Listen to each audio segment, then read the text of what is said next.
All right, everybody, let's get started. I didn't chase too many people away on day one.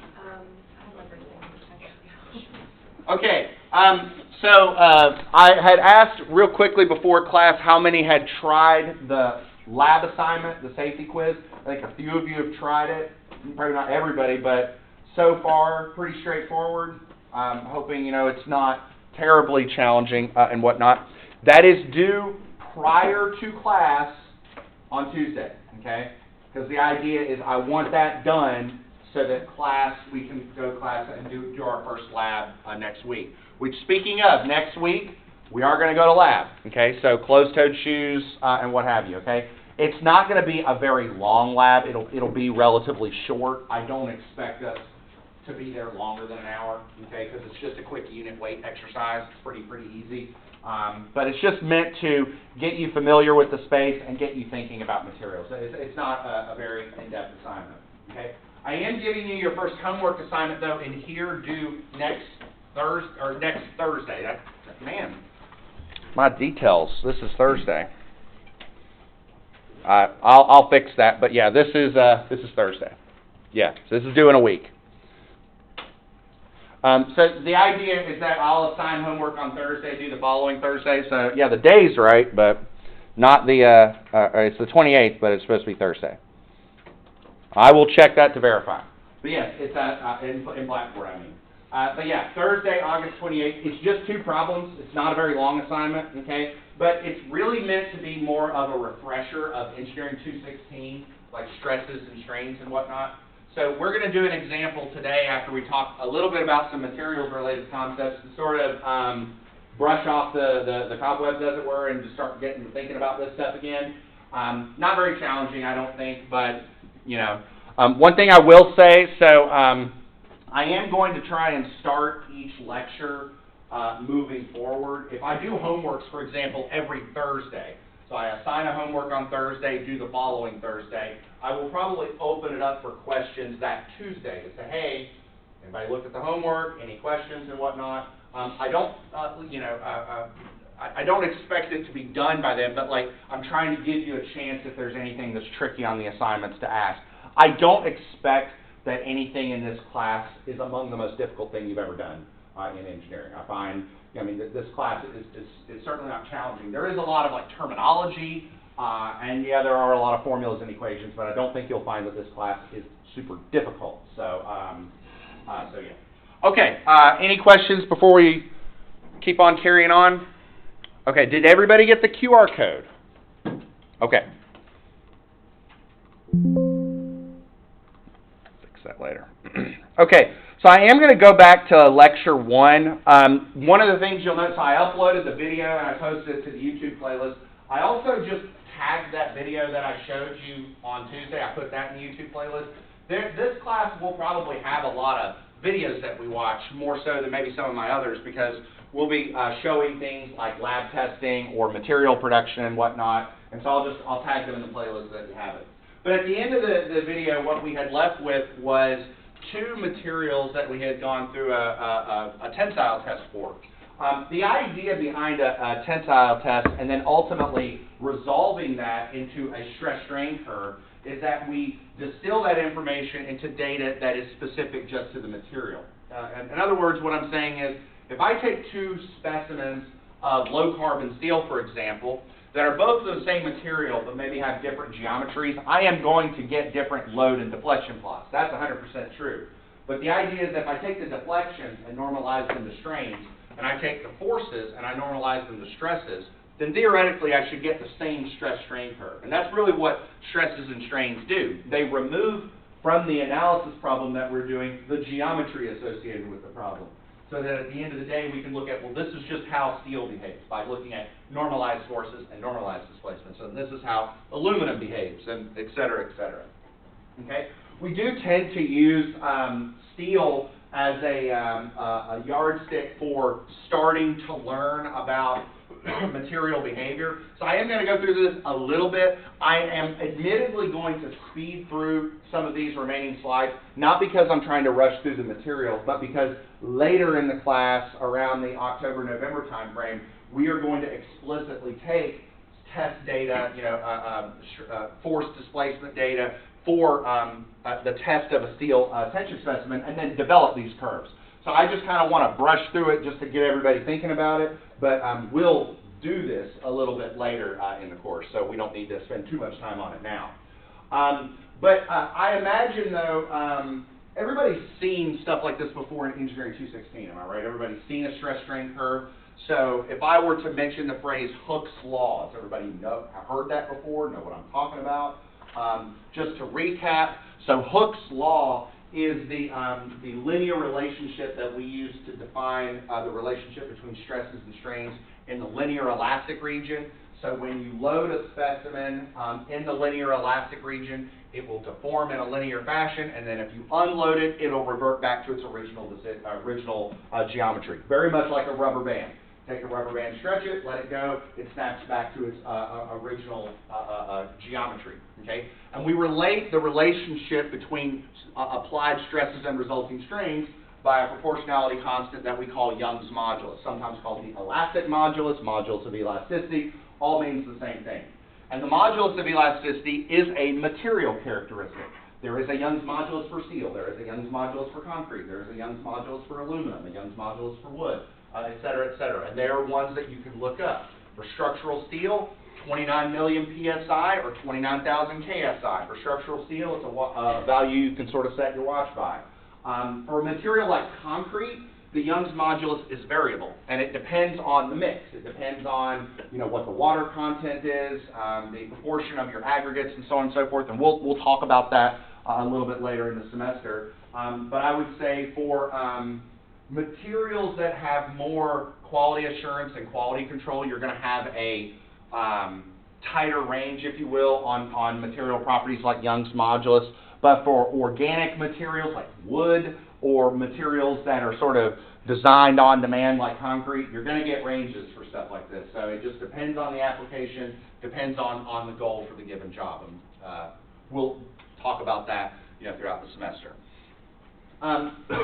Sometimes elastic behavior can be linear and nonlinear, and sometimes stress-strain curves can be completely nonlinear. A good example of a nonlinear stress-strain curve is that of concrete, okay?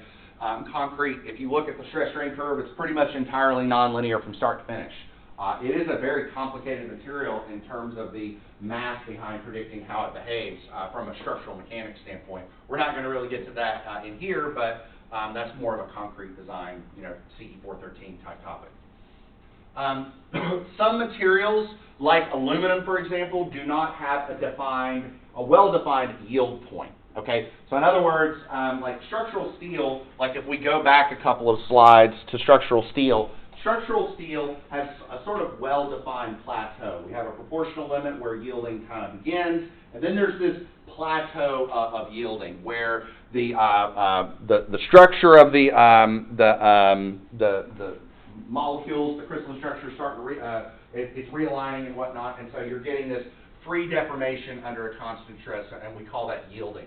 Sometimes materials don't have that. A good example of that is aluminum. And so but if you're a designer, you need a value you can hang your hat on and say, okay, we're going to design to limit stresses to this value. And so one example of doing that is called an offset method. Most common value that we use is the 0.2% offset method. So what we do is we figure out a strain of 0.002, stretch a line that's at the same slope, the same Young's modulus slope as the initial onset of the curve, and where that intersects, that's the yield stress or the proportional stress that we'll use for the purposes of design. We'll do that a little bit later in the semester as well. Now, if you have a nonlinear material, there's a couple of different ways of estimating a Young's modulus. So for example, and again, I'm just throwing this just to sort of get your brain thinking about all the stuff that we might need to consider as material scientists. But for example, if you have a stress-strain curve that's entirely nonlinear, but you need a Young's modulus for the purposes of some computations, you could stretch a tangent line from the beginning point here to that initial point on the curve and use that as your Young's modulus. If I mention the term tangent, y'all know what I mean in terms of differentiation and whatnot. You could use a secant modulus, basically just stretch a line from here to a given point on the structure. Maybe you're trying to, or a given point on the curve, maybe you're trying to limit stresses to that value. And then you could also do like a chord modulus, you know, or a tangent modulus throughout the curve. A lot of times what we're doing, at least in things like concrete design, or one of these two right here. Okay. Oh, yeah, I forgot about that. Okay. All right. So yielding. Okay. So alloys or metallic compounds like steel, aluminum, so on and so forth, are essentially, and I'm not trying to turn this into a metallurgy class or turn this into a chemistry class, because that's not really what's going on. But essentially what's happening is the atoms and the molecules that are forming those alloys are bonded together, and then as you load, right, those bonds are getting stretched. Yielding is when those bonds are beginning to break. And so as they're beginning to break, you get to a point where the metal in this case starts to freely deform under a constant stress, and so that's that yield plateau. Okay, so the proportionality limit is sort of where that phenomenon starts to happen, and then the yield stress is when those bonds are essentially breaking. Okay, this is what's called the yield stress. We use unfortunately, a lot of times when we're talking about just general engineering concepts, we tend to use a wide variety of notation. I'm going to try and keep that as consistent as possible in here. But I will say, when you start getting into more and more applied fields of civil engineering, I think we do a better job at standardizing the notation. So a good example of those fields are things like steel design and concrete design, where you're referencing codes and specifications, so all the symbols have a certain meaning that we've all accepted. So in here, I will probably use either Fy or sigma y, something like that. Okay, now what will happen is, under this point, again, you'll get free deformation under a constant stress, okay? Those crystalline bonds have undergone what's called a dislocation. So they're basically what's happening is the structure of the molecule is starting to realign until it can start to accept more load. Now, I think you all probably remember this from materials, but if we were to stop the loading right here and then unload, it would unload back to that original linear stress. Everybody remember that? It's that's kind of where the logic behind that 0.2% offset comes from. Once the crystalline structure of the alloy starts to realign and it starts to be able to accept more load, that's the idea of, that's when strain hardening begins. So it can start to accept more load, usually, often at a lower slope than what you have over here, and that'll happen until you start getting to the point where you reach ultimate stress, okay? And so we sometimes call that ultimate stress sigma sub u, or sometimes sigma sub tensile for the ultimate tensile strength. So one of those two tends to be used. I use the term Fy and Fu because that's what we use in steel design and reinforced concrete design, things like F sub C prime, F sub Y, F sub U, so on and so forth. Okay. Now, I'm just curious, did you discuss the difference between engineering stress and strain and true stress and strain in 216? That one's probably a bit subtle. It's probably been a while, even if you did discuss it. That one's a bit more subtle. So the stress strain curve that we often use as engineers is just using sigma equals P over A, deflection equals change in length over the original length. And a lot of times, more often than not, when we're plotting those curves, like if we want to normalize, let's say, stresses, okay? If we want to normalize stresses, what we're doing is we're taking the force divided by A, but what is A? A is the original area of the shape before you started loading it. What is the strain? It is the change in length divided by the original length. What's that? The original length, okay? But the truth is, the length is changing throughout the test. The area is changing throughout the test, because remember the Poisson effect, as you take a material and you stretch it, it also gets thinner, or if you take a material and squish it, it increases size this way.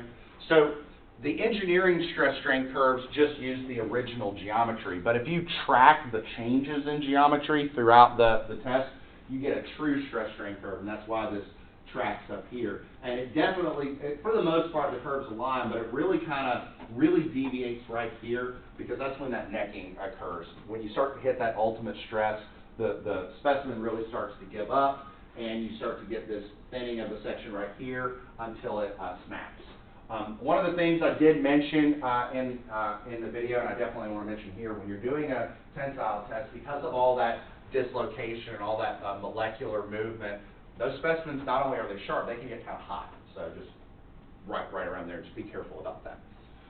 Okay, so again, ultimately though, what we're going to be using is just, engineering stress and strain, sigma equals P over A, and strain equals change in length over the original length. Okay, I'm hoping, I went through that kind of quickly, but I'm hoping that for pretty much everybody in here that was a refresher. Am I correct on that?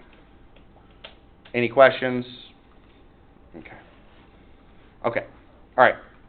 So that was just the stuff I didn't get a chance to talk about yesterday. Today, what I want to talk about are some additional material concepts. So again, some of this stuff you heard in 216. Some of it you might not have heard in 216, and some of it you definitely didn't hear in 216. So we're starting to deviate away from that.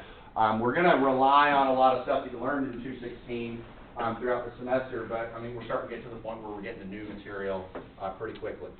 Okay. Okay. So we're going to mention some of this is also terminology based. So if I start throwing some terms at you like viscoelastic or elastoplastic, I kind of just want to make sure that everybody understands what I mean by those materials or by those terms and what those material behaviors represent. So if I ever mention the term elastic behavior means it's behaving like a rubber band, okay? You take the material, you yank on it, you let it go, it snaps back to its original state. That is elastic behavior, okay? Plastic behavior is when you're past that and you get permanent deformations, okay? So anytime I mention the term plastic behavior, I'm talking about permanent deformations. I'm talking about the crushing of the Coke can. And I can hear somebody saying, but Dr. Mike, a Coke can's made of aluminum, it's not made of plastic. I'm talking about a characterization of the behavior, okay? When we mention the term plastic, we're talking about, in material science, we're talking about behavior where the deformations are permanent, okay? So from the curve and whatnot, we have, for example, the proportional limit. So the proportional limit is that definition of transition between linear and nonlinear behavior. We have the elastic limit. We have yielding. Yielding is when you get that plateau. And then the ultimate stress is the maximum point on the curve, and particularly the maximum point on the engineering stress-strain curve, not the true stress-strain curve. And the true stress-strain curve, again, is when you account for the fact that throughout the test, the area changes. Throughout the test, the length changes as well. And again, you can see that. Okay. So one of the things that I want to be clear about, actually, let me go back here. Because I kind of want to make a point about something. Okay. So this is a stress-strain curve for structural steel, regular old everyday structural steel, okay? And I want to talk about this for a second, okay? So this range right here, this is the elastic range right here. This is when the specimen behaves like a rubber band, okay? All this is the inelastic range, where we get those permanent deformations, right? Right? Okay. Let me give you some scale to this for structural steel, because you see this curve, but sometimes I think it's a little hard to sort of like put some numbers to it. So what I kind of want to imagine, for the sake of discussion, is that right here and right here, let's do this, that this is a football field, okay? So in other words, this is an end zone, and this is an end zone. Okay? So, football fans, help me out. How much distance is between here and here? 100 yards. 100 yards, right? Okay? So, to give you some scale of what we're talking about, okay, this right there is like the 1 yard line, okay? This point right here is like the 10 yard line, okay? Most of the deformation that you get in a stress-strain curve for steel is in the inelastic range, okay? the ability, so we have a particular term for that, okay? Whenever a material has an ability to withstand permanent deformations, inelastic deformations, and usually a lot of inelastic deformation, we have a name for that, and the name for that is ductility, okay? So if I ever use the phrase a ductile material, a ductile material is one that could withstand a lot of inelastic deformations, okay? Steel is a ductile material, okay? So what about a material that cannot withstand a lot of inelastic deformations? We have an opposite term for that. That is a brittle material, okay? So brittle materials are ones that have very little deformation or plastic deformation for failure. Ductile materials have a lot. So a good example of a brittle material is glass, okay? Because glass will, accept load, boom, it's gone, right? Very little in the way of, very little in the way of deformation before it fails. Now, what about a paper clip? I can take that paper clip and bend it all sorts of different ways, and it'll continue to withstand load until it snaps. Okay, does that make sense? So I just want to make sure that we're clear about the difference between the two. And so in a civil engineering context, concrete is a very brittle material. Concrete is a very interesting material in that it behaves very well in compression and very poorly in tension. Okay, to put it in perspective, a concrete's compressive strength, if I take concrete and push on it, okay, is about 10 times as much capacity as if I yank on it. Regular old everyday concrete can withstand about 4,000 psi in compression and only about 400 psi in tension. Okay. Now, how do we fix that as civil engineers? I'm just curious. We use a little thing called reinforcement. What is reinforced concrete? In a nutshell, it is placing reinforcement where there is tension in concrete. That is like reinforced concrete in a nutshell. If you want a thesis statement for the science, it's that. So why? Because concrete is brittle in tension. So yeah. Okay, with me so far? Okay, a term that you might hear me use a little bit later in the semester is a term that's called viscoelastic. Okay, viscoelastic has a particular meaning to it. And usually what that means is that the elastic properties are have a delayed response, okay? And there are two really good examples of what I'm talking about, or two ways that manifests. One of them is in the duration of the load. So some of you have probably seen that video where there's like that bucket of like cornstarch or whatnot, or what, and you can like take your hand and like stick it in there, but if you punch it really quick, suddenly it gets really firm, okay? It's because you're changing the rate at which that specimen is loaded. And so the behavior changes dependent upon the rate at which the specimen is loaded. Another way that manifests is with temperature. Whenever you have materials that are incredibly variable in their behavior in regards to temperature. So if you have a material that's under a really high temperature is ductile, but under a low temperature is brittle, that's an example of viscoelastic behavior. And a good example of what we're talking about in a civil engineering context is asphalt. Okay? Asphalt would be characterized as a viscoelastic material. It behaves differently when it's hot versus when it's cold, and so on and so forth. So, metals, now metals do change their behavior under temperature, but like take structural steel. Structural steel really you don't get mechanical changes in properties until you're getting, into the like 1,000 Fahrenheit degree range. I mean, in the 2, 3, 4, 500 degree Fahrenheit range, steel behaves pretty much the same way. So that's again, it's you got to have a really big range for that to work, for that to make sense. There are also a couple of other terms that you might hear me mention. So, for example, if you hear me mention the phrase like toughness or things like the modulus of resilience, these are more related to energy that the material can withstand, and we usually characterize that energy by integrating the stress-strain curve. So if you hear me use the term modulus of resilience, that's the amount of energy under the curve from point 0 up to yielding. If you hear me use the term toughness, that is the total amount of energy that it can withstand. So that's an integral problem. Just compute the area under the curve. We're probably not going to do that a whole lot now. We may touch on it a little bit later when we talk about metals, but for now, I'm just throwing it out there. It's just in case we talk about it later, you'll see what I mean. Okay. This is a phenomenon that we have to deal with a lot in the land of bridges, and this is going to be a statement that sort of violates everything that you learned about in Engineering 216. We need to talk about fatigue, okay? So I imagine everybody in this class has drank something out of a soda can before, am I right? Now, what is the easiest way to get the tab off the soda can?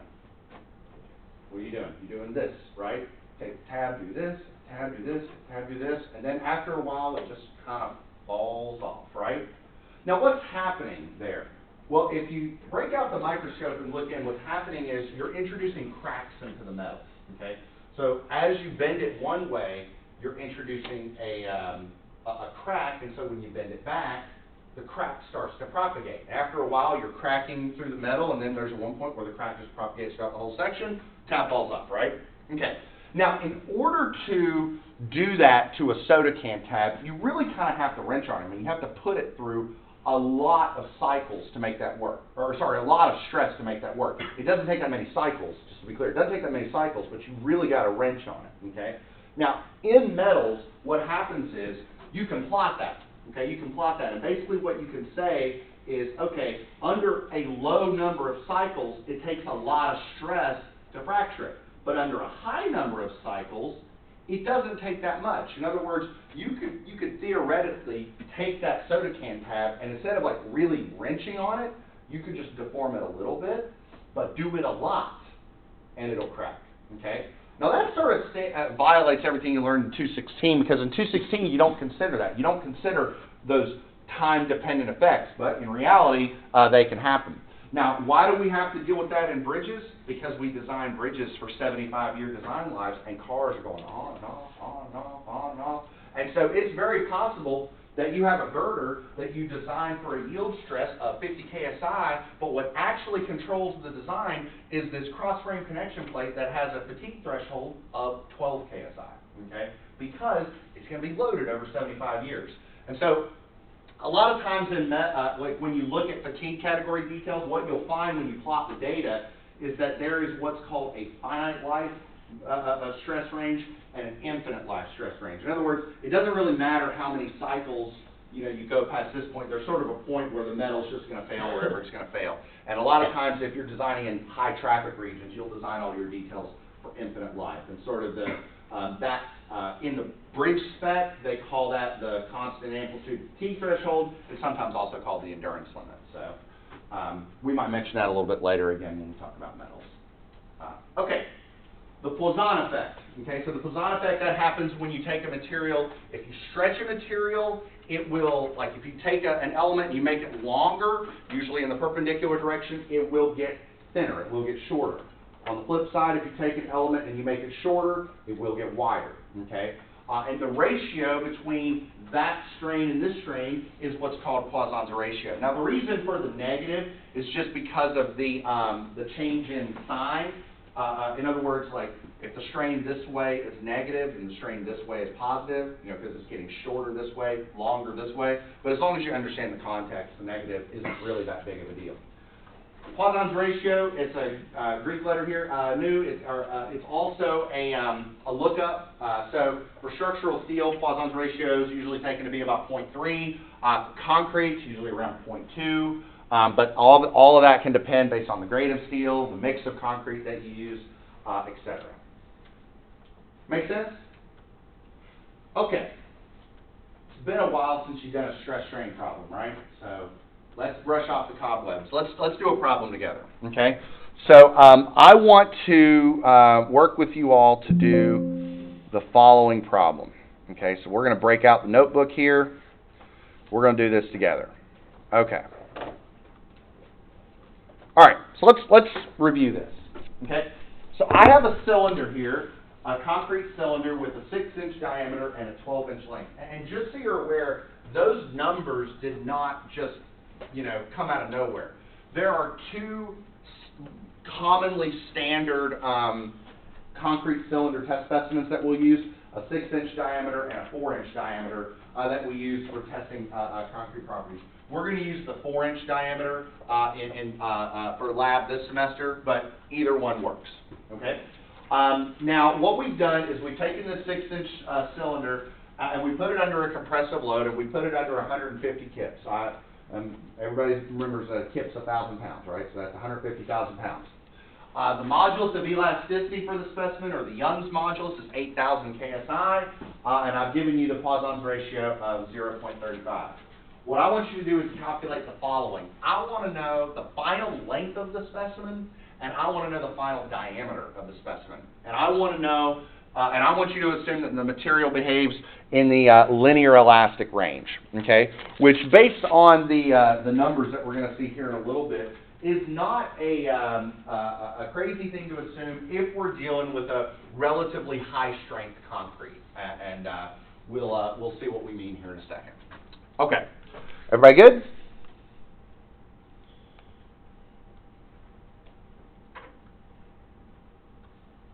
Okay. All right. So, okay. So let's go through a few basic properties. So we'll call this, some section properties.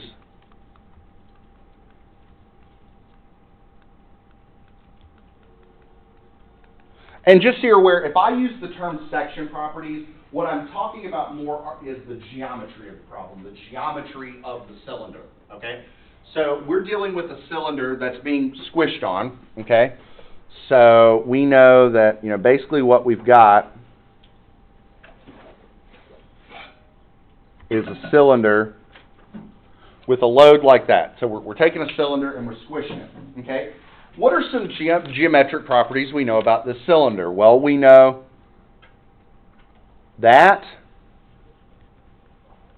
and we know that. We know that the diameter is 6 inches, and we know the length is 12 inches. With me so far? Now, if we're ultimately in materials land, we want to normalize these forces and whatnot into the land of stress and strain. Tell me, if I have some of these properties and I want to normalize into, say, stresses, what section property should I go ahead and compute right now? Cross-sectional area. The area, right? So, therefore, the area, and we're talking about the area of a circle, right? So that's pi over 4d squared. So if you want to do pi r squared, that's fine, but it's the same thing. So pi d squared over 4, so this is pi over 4 times 6 inches squared. And just to make sure everybody's awake this morning, or this afternoon, I guess I should say, I'm going to ask to see if anybody's doing this for me, because I know everybody in this class brought their Casio FX115 ES Plus or similar scientific calculator with them, didn't they? It's not like it's an engineering class or anything, right? You need to get that on a plaque. I guess I do. Holder of, and then the calculator name. I guess so. 28.27. All right, I got an answer, 28.27. If you've never had me for class, I always like to ask for a second. Did I get a second on that? Okay. Okay. So we have our relevant section properties. I am just also going to repeat our relevant material properties. And is the handwriting legible? I guess everybody's good with that? Okay, and so this is going to be E is, what was it, 8,000 KSI. And then our Poisson's ratio was 0.35. Okay. Okay. All right, so let's start to think about this in mechanics of materials land. So we were given a load that was applied, and this load was, what was it, 150 kips? Okay, so from a mechanic's land, what's the first thing that we can compute? If I've got 150 kips, I've got my area, got all these properties, what should I start with computing? Stress. The stress. Okay, so let's look at the stress. Okay, so that sigma is P over A, and so that is 150 kips over 28.27 inches squared. Okay, and so what does that come out to be? We'll say like 2 decimal places.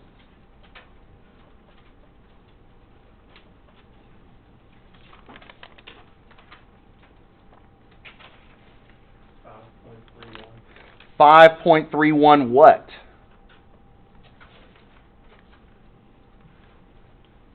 Remember, stresses are forces per unit area. So we would call this KSI. So if you want, you could say 5310 PSI, but I most often will not do that, but I mean, if you want, I'm not going to stop you. Okay? First, second on that, Donnie? Okay. All right.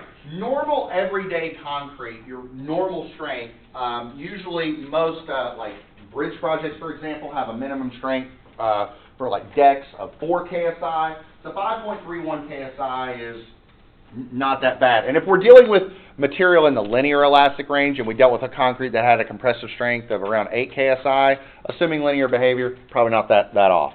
Okay? All right. Now, if I've got the stress, what's the next thing I can compute going down the line? The strain, because I know what Young's modulus is, right? So strain,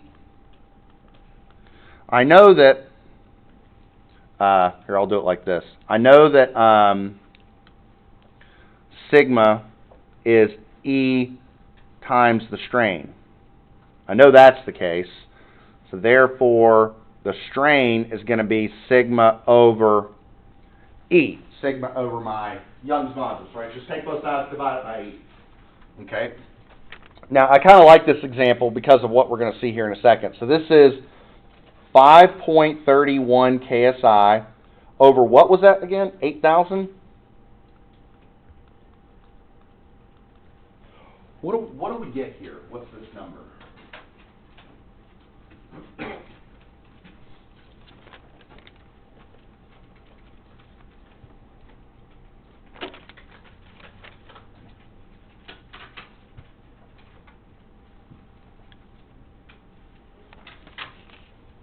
It's a tiny one, so.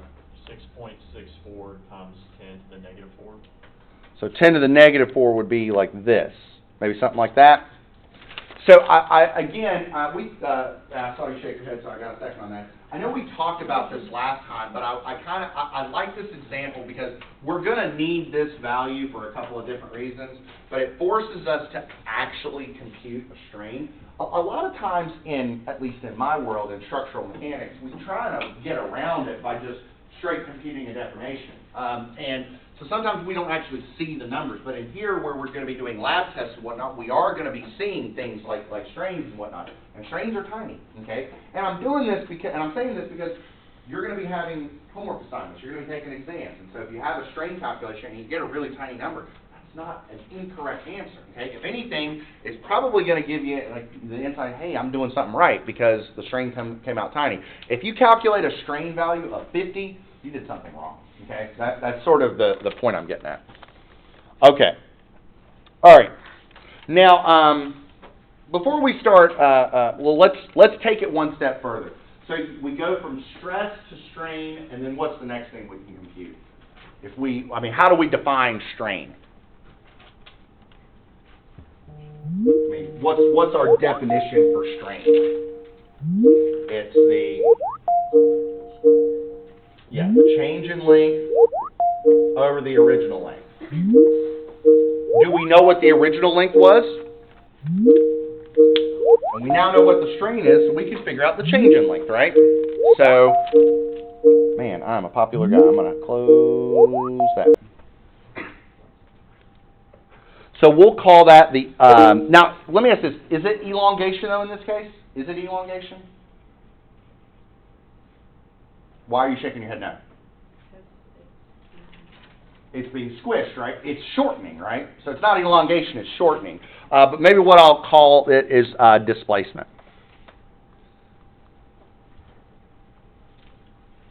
Since it's being shortened, would our strain value be negative? That's a great, okay, that's a great question. Let's talk about that. If we wanted to adopt a consistent sign convention where we were doing a bigger problem and all compressive forces were taken as negative, then yes, right? Because we might have a negative force and we might have this. So if we wanted to handle it that way, my answer would be yes, you're right, okay? What I'm more interested in, though, is just like that you understand the bigger picture context, that we're taking an element, we're putting it in compression, so it's going to be shortened, and so on and so forth. And you'll see what I mean when I get to some later computations. So I don't mandate that in a class like this. It's probably a little bit more important in a class like 312 when you're doing a truss analysis and you've got compression and tension all mixed up together. So yeah, you do kind of need to adopt something that's consistent. In here, I don't know that it really matters. We're only just looking at this one cylinder, so as long as you understand the context, it doesn't, the signs don't really matter. So Okay. yeah. That's a good question, though. Does that make sense to everybody else? So, okay, good. I'm glad glad we're on the same page. Okay, so this formula is going to be something like delta equals the, I'm getting that backwards, so we'll do it like this. We'll say that the strain is the change in length over the original length. So we'll say that the change in length is is epsilon times L. So this is 0.0063 or 663. And 3 zeros, not 2, times 12 inches. Okay.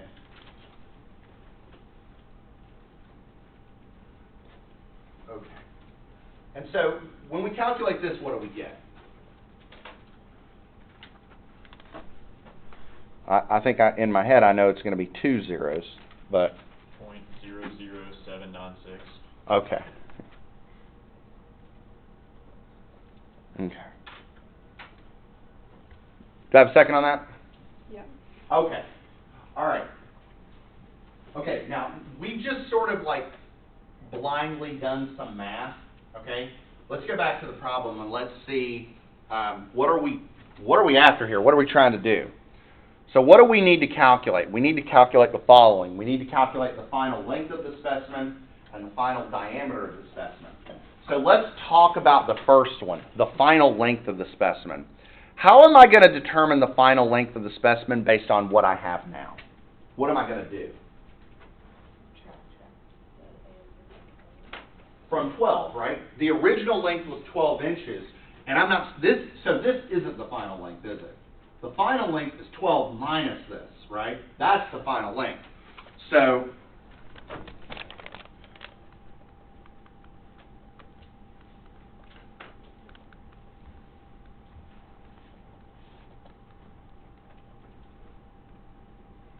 it's going to be like that, right? So to go back to your question, this is what I think is most important about the signs in this, whether to take the difference of these values or to sum them up.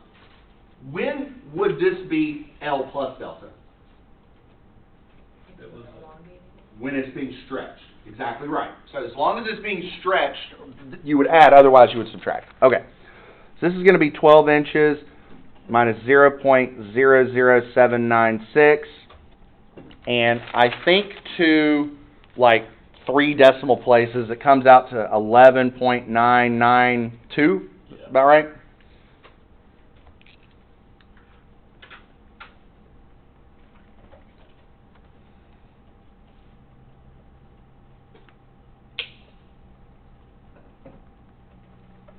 So that's going to be our first answer. So we'll say answer 1. That's not too bad, right? Okay. Now the second one's a little bit on the trickier side. It takes a little bit of an extra step. Okay. So what's the second question? The second question asked what the final diameter was. Okay. Now, what's going to happen? Let's think about this. So here's the cylinder, and I'm pressing on it, okay? So without doing any math, what's going to happen to the diameter? It's going to get bigger, right? Now, how do we figure out how much bigger it gets? Poisson's ratio. Poisson's ratio, okay? Now, what is the Poisson's ratio? What is it, essentially, okay? Poisson's ratio is a comparison of strains, right? And essentially what it is the lateral strain to the longitudinal strain, okay? So in other words, what was our Poisson's ratio? All right, 0.35. So whatever the strain is this way, we're getting 35% of that strain this way. Does that make sense? Okay. So if I want to calculate the final diameter,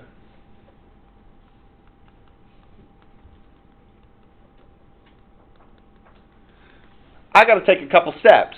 Okay, so the first thing I got to do is I got to recognize that since Poisson strain is epsilon lat over epsilon long, and again, like I didn't throw the negative in there, but because again, I think what matters most is the context.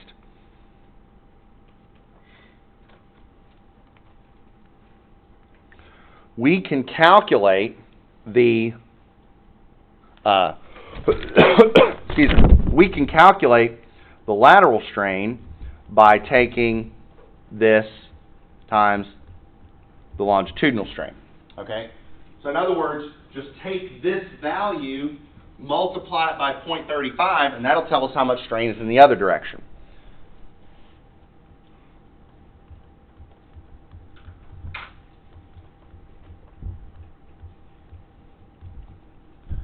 Okay, and this is a tiny number itself. I know what I'm getting. I'm getting like 232. Anybody else get that? Like what, 0.00232? Okay.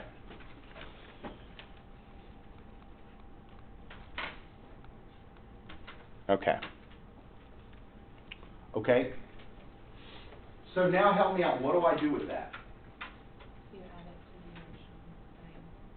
Well, you're right, but is this the change in diameter?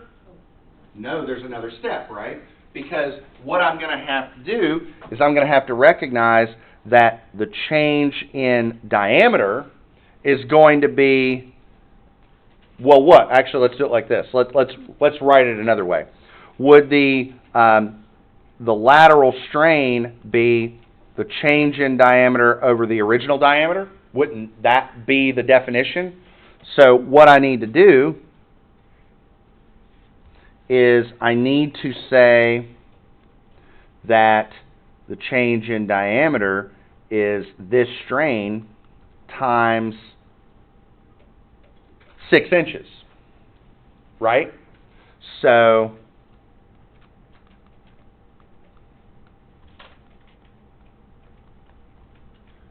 okay, and so that's going to be 0.00139 inches. Does that make sense? So what's the final diameter? It's that plus 6 inches, right? And we're adding, because if we're squishing it, the diameter's getting bigger. Does that make sense?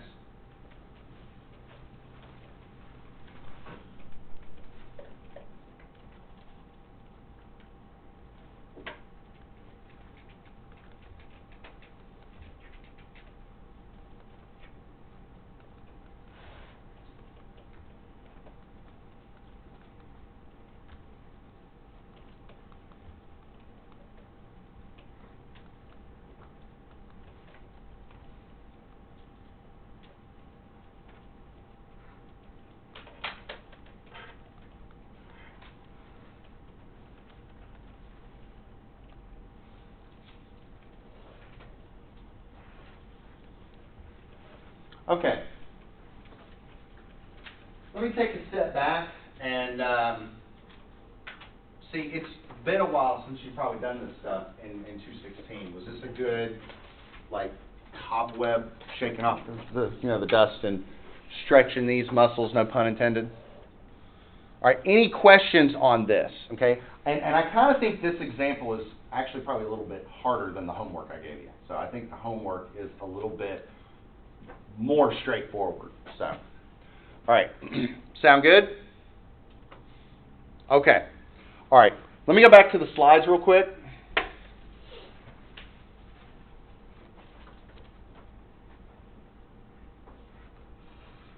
Okay.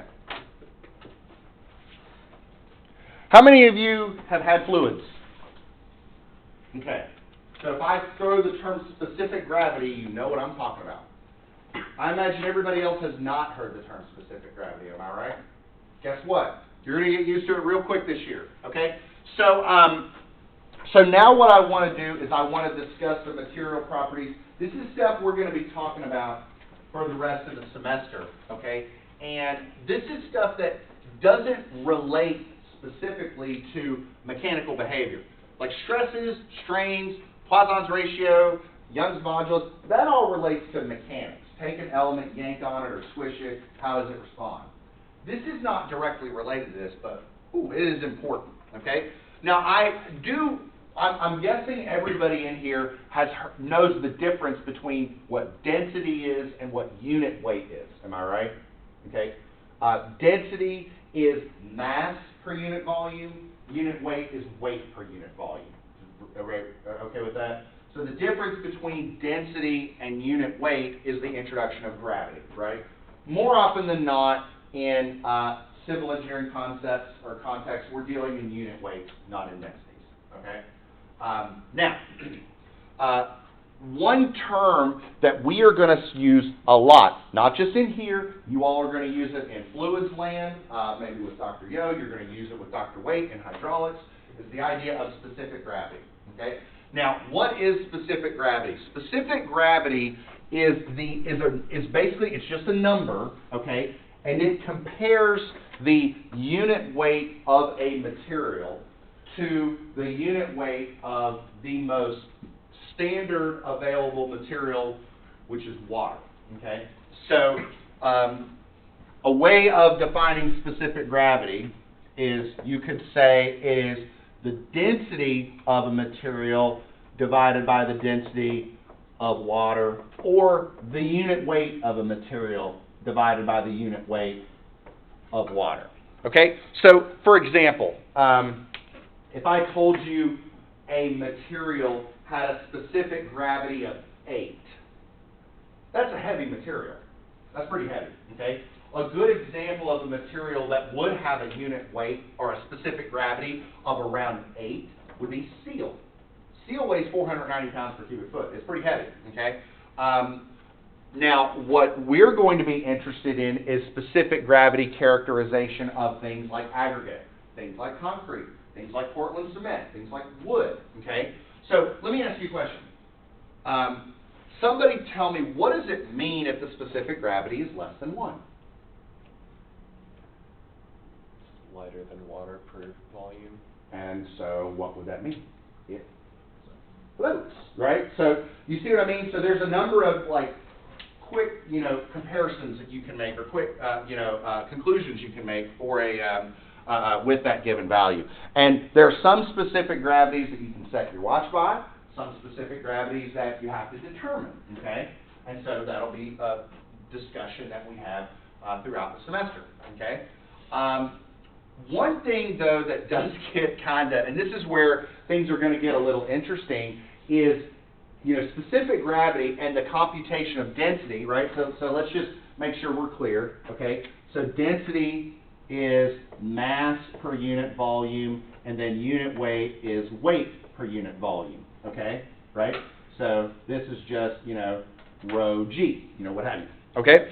Now, both of these, though, are a function of volume, okay?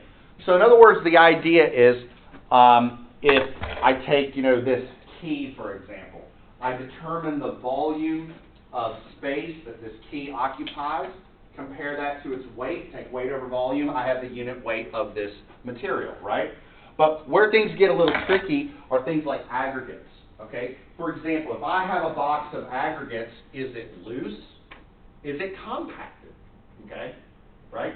If the gravel is compacted, let's say in the box, those aggregates, those little rocks and whatnot, are going to fill up more space, which makes the box heavier. So what is the state of the condition that we are assessing when we are trying to determine a property like unit weight? Here's one that's a little trickier. Is the material wet? Is it dry? Okay. Does it have voids? And so on and so forth. That stuff is it may seem nuanced, but if you're trying to do things like mix concrete and develop a concrete that meets the specification, that's not easy. Okay. And getting that right, you've got to know that stuff. Like, what does it mean for an aggregate to be moist? What does it mean for an aggregate to be dry? What is a saturated surface dry condition? Those are very key states of a given aggregate, and those all change things like specific gravity and volume and things like that. Okay. Some other material parameters that we need to address, and then a lot of this stuff is going to come up real quick when we talk about aggregates. Things like its surface characteristics. Is the surface degraded? Is the surface corroded? That's obviously more important with metals and whatnot. One big one, this is something that is kind of interesting, and I'm kind of getting to this a little bit, are things like surface texture and angularity. For example, if you go get a truckload of number 57 stone, the gravel, at least usually here in this area, has the angularity to it. The particles themselves are sort of angular and jagged, whereas if you got like river rock, for example, the particles are going to be very rounded. That changes its behavior in concrete. For example, if you have really rounded particles, it can increase the workability of your concrete. It can also have an effect on the compressive strength, so it's a whole other aspect to it. Okay. If I mention the term factor of safety, does everybody know what I'm talking about? Factor of safety being a ratio of the, or a comparison between how much stress an element can actually withstand versus what we're allowing, okay? We typically want factors of safety higher than 1. The one thing I will say about factors of safety is that we're going to adopt some probably in here for certain exercises that we do in the course, but I will say when you start getting into like reinforced concrete design with Dr. Zatar or steel design with me or whatnot, we are adopting specific specifications, things like the AISC manual, the ACI 318 spec for concrete construction. And a lot of those factors of safety are built into the spec, okay? When they're not built into the spec, a lot of times, you'll do material tests to get that variability, use your judgment and whatnot, but we are starting to get to the point where we have specs that we can rely on in the field, okay? I do want to talk also a little bit about the way in which we measure things. We are going to be using several standards in the class, namely ASTM standards. We'll probably talk a little bit more about that in detail next week when we start getting into aggregates. But ASTM standards are the bedrock, if you will, for how we evaluate the quality of materials here in the United States. And when I say materials, I mean any and all materials that anything's built with in the United States. I mean, like one funny example is anybody has a Sharpie. You ought to take a look at the Sharpie. There's a little label on it that says conforms to ASTM, so on and so forth. Okay, because whether it's the plastic, the ink, the concrete, the metals, anything that we use are evaluated according to those standards. What that means are lab tests, and those lab tests involve measurement. Okay. And so we're going to be doing all sorts of that in this semester. I probably don't need to go down the rabbit hole of explaining the difference between precision and accuracy. I'm sure you all have seen that in a first-year engineering course or a math class. I'm not going to get into that. But what I do want to talk about is maybe the difference between direct measurement and indirect measurement. That's maybe a little bit more subtle, and I think it's worth mentioning. So when I say direct measurement, I am talking about actually measuring a given physical phenomenon, and you might go, well then what's indirect? Just bear with me, I'll explain. So a good example of a direct measuring device would be something like a stopwatch. You press start, you press stop, and that's the time that elapsed, okay? Take a scale or a ruler. count the ticks between a given number, between a given 2 points. That is the length. That is a direct measurement, okay? Now, we do direct measurements all the time in civil engineering, but a lot of times we are using indirect measurements, okay? So what is an example of an indirect measurement, okay? Best way is to use some devices as an example, okay?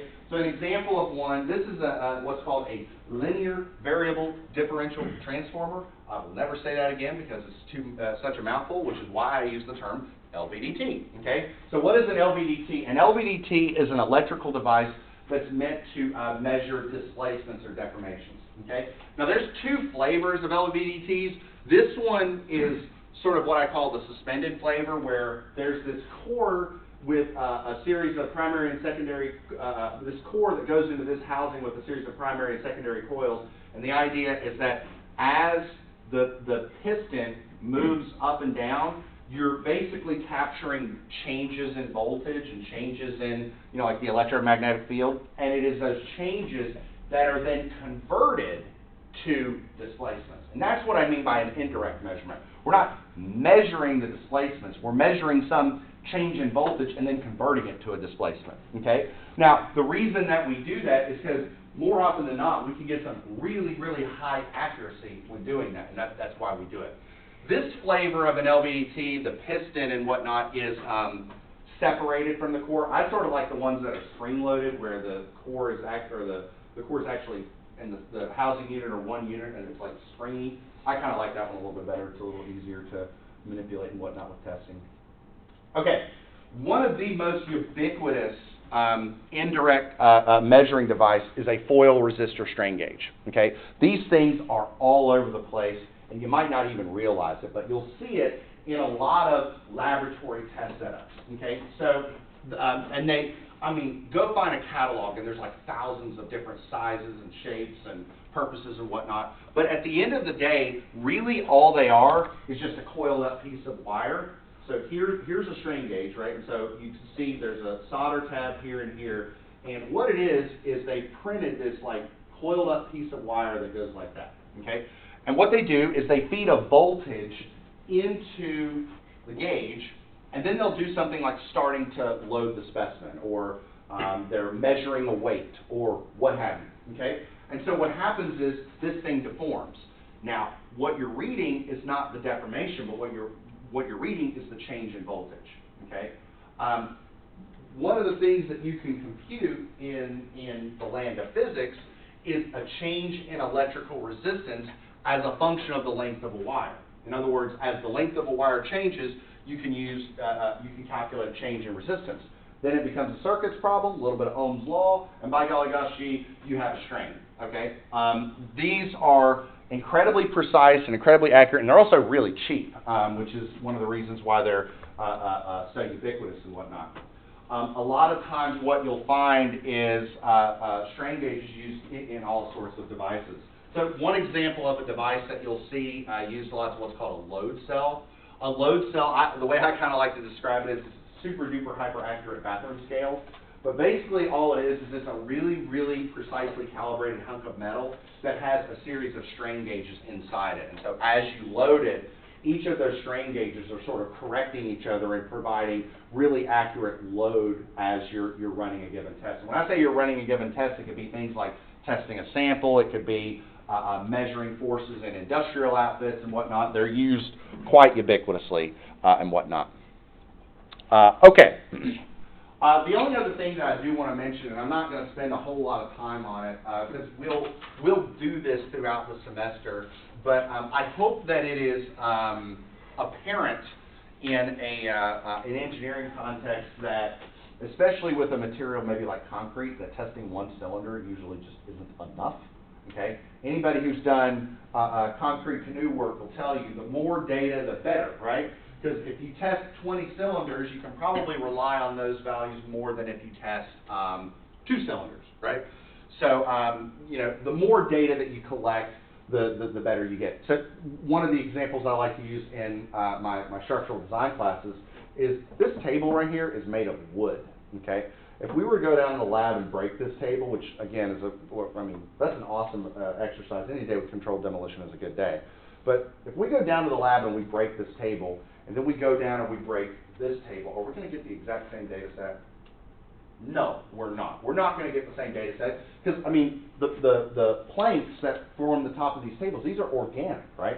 Organic material is going to have different properties. This table is going to behave a little bit differently than this one. Now, with enough data and with enough factors of safety, we can develop reliable data for the purposes of design, but again, like, you need the data in order to be able to do it, okay?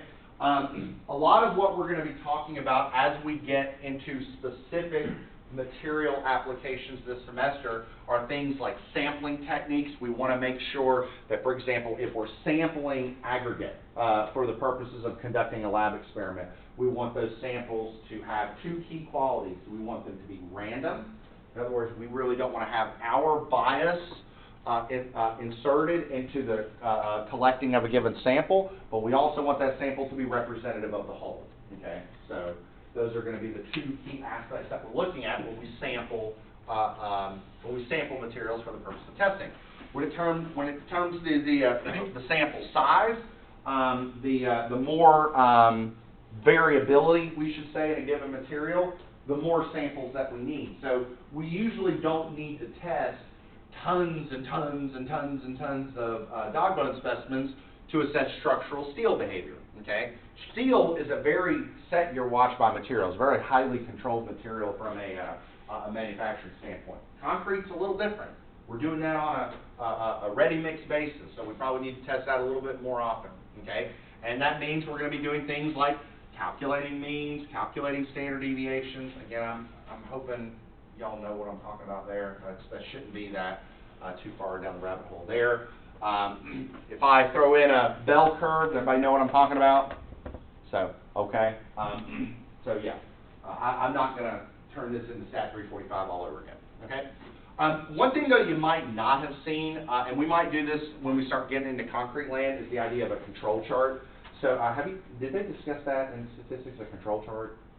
Was that ever discussed? Okay, so a control chart is basically just plotting the tests as a function of time. So, like, you know, if you're doing compressive strength of cylinders, concrete specimens, you'll say, okay, here's what I got for cylinder 1, here's what I got for cylinder 2, here's what I got for cylinder 3. And it's sort of a nice way of, like, as you're doing the test, like, if you get one that's, like, really out there, you can kind of spot it pretty easily. I don't know that we're going to collect enough data in here to where, like, a control chart would be meaningful. I mean, for each lab group, we're going to be doing 9 cylinders, okay? But each of those 9 cylinders are going to be for different mixes. So there's going to be 3 cylinders at 7 days, 3 at 14, 3 at 28. So there's just, we're not into like 50 sample land, you know, and whatnot. One of the things that we can also do is, instead of tracking just the data, we could track the moving average. So as the average changes, keep tracking that. We can do that, and so that'll help. That's sort of another way of really checking to see if your data is flying off the radar. We can also check moving ranges and whatnot. And again, we might do that as we get into concrete land, but for just trying to get our feet wet in the land of materials, I don't really think it's all that necessary to talk about that right now. But if you hear me mention a control chart a little bit later, you'll kind of get the idea of what I'm talking about. All right, any questions on this? Okay. All right, so let me pull up the homework assignment just to sort of show you what's going on there.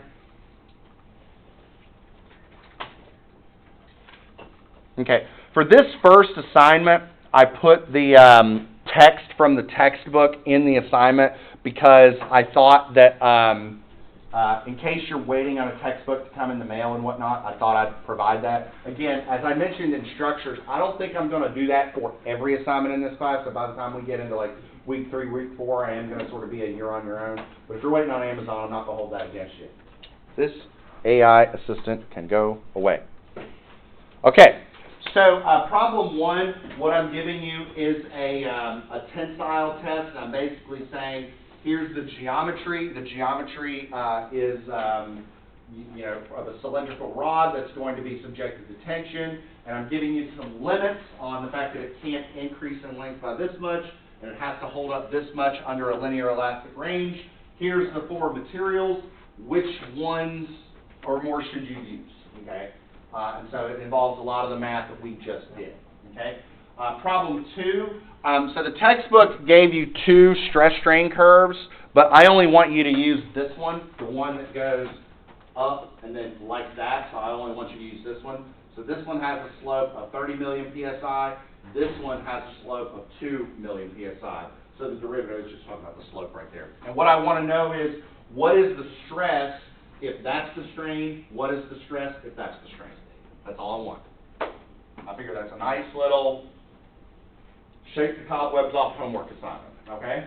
Does that sound good? Okay. Couple final housekeeping items before we call it for the day. So, what kind of shoes are you wearing on Tuesday? Yeah. None of those. Don't wear those. Okay, so make sure you get your safety assessment, your lab assignment 1 due by Tuesday, okay? This homework assignment is due next Thursday, okay? I think you ought to look at it. I don't think it's that long, but just in case you have any questions, like you're here Tuesday, come ask questions on Tuesday. All right, the lab on Tuesday should not take that long. I think we'll probably be out of there in an hour, okay? I'll have your lab groups assigned by then as well. Sound good? All right, I'll pull up the code one more time. I will see you all on Tuesday, or tomorrow. I'll see you tomorrow. What am I? I'm seeing you every day this week, so. What?